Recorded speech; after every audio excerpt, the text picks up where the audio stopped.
തദ്ദേശ തെരഞ്ഞെടുപ്പിൽ ജനവിധി തേടുന്ന സ്ഥാനാർത്ഥികളുടെ ഇടയിൽ വിഖ്യാത നടൻ തിലകൻ്റെ മകനും അദ്ദേഹത്തിൻ്റെ ഭാര്യയുമുണ്ട്. തൃപ്പൂണിത്തുറ നഗരസഭയിലേക്കാണ് രണ്ടുപേരും മത്സരിക്കുന്നത്. തിലകൻ്റെ മകനായിട്ടുള്ള ഷിബു തിലകനും അദ്ദേഹത്തിൻ്റെ ഭാര്യ ലേഖ എസ് നായരുമാണ് മത്സരരംഗത്തുള്ളത്. തൃപ്പൂണിത്തുറ നഗരസഭയിലെ 19ാം ഡിവിഷനിലും 20ാം ഡിവിഷനിലുമായിട്ടാണ് ഇരുവരും മത്സരിക്കുന്നത്. സാർ, ഏതായാലും കഴിഞ്ഞ തവണയും മത്സരിച്ചു, ഇത്തവണ തെരഞ്ഞെടുപ്പ് പ്രചരണങ്ങളുമായിട്ട് ഏറെ മുന്നോട്ട് പോയിട്ടുണ്ട്. എങ്ങനെയാണ് ഒരു അനുഭവം? ഇത്തവണ നമ്മൾ വീടുകളിൽ ചെല്ലുമ്പോഴത്തേക്കും നല്ലൊരു സ്വീകരണമാണ് നമുക്ക് കിട്ടുന്നത്. കാരണം ഇവിടുത്തെ അവസ്ഥയൊക്കെ വളരെ ശോചനീയമായിട്ട് കിടക്കുകയാണ്. അപ്പോൾ നല്ലൊരു മാറ്റം വേണമെന്ന് ഇവിടുത്തെ ജനങ്ങൾ ആഗ്രഹിക്കുന്നുണ്ട്.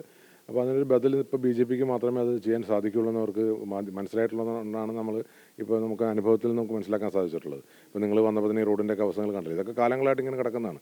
ഇവിടെ കഴിഞ്ഞ നമുക്ക് കേരളം ഉണ്ടായി തൃപ്പൂണിത്തുറ മുനിസിപ്പാലിറ്റി ഉണ്ടായതിനു ശേഷം ഇവിടെ മാറി മാറി ഭരിച്ചിട്ടുള്ളത് ഇടതും വലതും തന്നെയാണ്. പക്ഷെ അവർക്കൊന്നും ഇതൊന്നും മാറ്റണമെന്നുള്ള ഒരു ആഗ്രഹമൊന്നുമില്ല. അപ്പം ഞങ്ങൾ വന്നു കഴിഞ്ഞാൽ ഞങ്ങൾ ഉദ്ദേശിക്കുന്നത് ഇതൊക്കെ നല്ല 5 കൊല്ലത്തേക്ക് പൊളിയാത്ത രീതിയിലുള്ള നല്ല കണ്ടീഷനിൽ റോഡുകൾ പണിയുക, കാനകൾ പണിയുക, ആൾക്കാർക്ക് അടിസ്ഥാനപരമായിട്ടുള്ള സൗകര്യങ്ങൾ ചെയ്തു കൊടുക്കുക, അവരുടെ പുരോഗതിക്ക് വേണ്ടിയുള്ള സഹായം ചെയ്യുക എന്നുള്ളതാണ് ഞാൻ ഉദ്ദേശിക്കുന്നത്.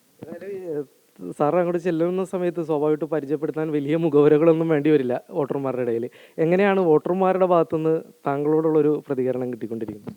നല്ല രീതിയിലുള്ള പ്രതികരണമാണ്. അപ്പോൾ അച്ഛനെ ഇഷ്ടപ്പെടാത്തതായിട്ടുള്ള മലയാളികൾ ഉണ്ടാവുമെന്ന് എനിക്ക് തോന്നുന്നില്ല. കാരണം അദ്ദേഹം ചെയ്ത കഥാപാത്രങ്ങളോട് അത്രയും എല്ലാവരും പലപ്പോഴും നമുക്കറിയാം ട്രോളുകളിൽ ഏറ്റവും കൂടുതൽ ഉപയോഗിക്കുന്ന അച്ഛൻ്റെ ഇത് കാണാം. അപ്പോൾ അങ്ങനെ വരുമ്പോൾ എല്ലാവർക്കും ഇഷ്ടമാണ് അച്ഛനെ.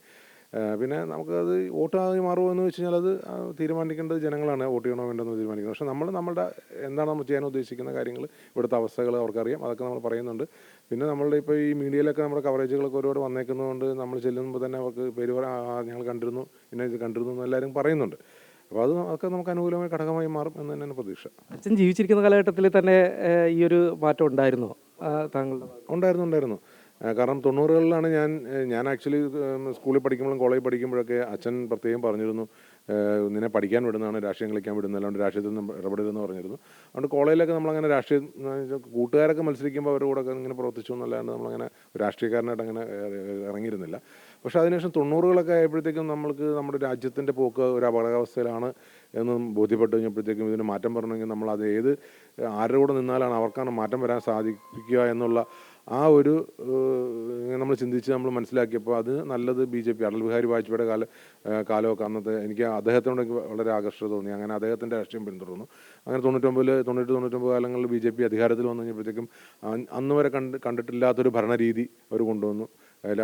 ലോകരാജ്യങ്ങളുടെ ഇടയിൽ നമ്മളുടെ ബന്ധങ്ങൾ ശക്തിപ്പെടുത്താൻ അന്ന് ശ്രമിച്ചു.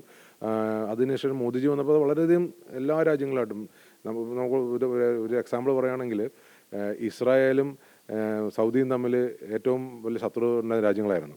നമ്മുടെ വിമാനങ്ങൾക്ക് മാത്രം സൗദിയുടെ മുകളിൽ കൂടെ പറന്ന് ഇസ്രായേലിൽ ഇറങ്ങാൻ സൗദി അനുവാദം തന്നിരുന്നു. അത് വേറൊരു അമേരിക്കയ്ക്ക് പോലും സൗദി അനുവാദം കൊടുത്തിരുന്നില്ല. അപ്പോൾ അത്ര ബന്ധങ്ങൾ നമ്മുടെ മോദിജി ഉണ്ടാക്കിയെടുത്തു എന്നുള്ളതാണ്. ഒപ്പം താങ്കളുടെ ജീവിത പങ്കാളിയും തെരഞ്ഞെടുപ്പിലും പങ്കാളി തന്നെയാണ്. 2 വാർഡിലായിട്ടാണ് മത്സരിക്കുന്നതെങ്കിൽ പോലും എങ്ങനെയാണ് നിങ്ങളുടെ ഒരു ഒരുമിച്ചുള്ള തെരഞ്ഞെടുപ്പ് പ്രചരണങ്ങൾ മുന്നോട്ട് പോകുന്നത്? ഒരുമിച്ചാണോ വീട്ടിൽ നിന്ന് പ്രചരണത്തിനൊക്കെ ആയിട്ട് ഇറങ്ങാറ്? ഒരുമിച്ചിറങ്ങും. എൻ്റെ ഒരു വാർഡിൻ്റെ പകുതി ചേട്ടൻ്റെ വാർഡാണ്. അപ്പോൾ രണ്ടുപേരും ആ വഴിക്ക് പോകുമ്പോൾ ആ വഴിക്ക് തിരിയും.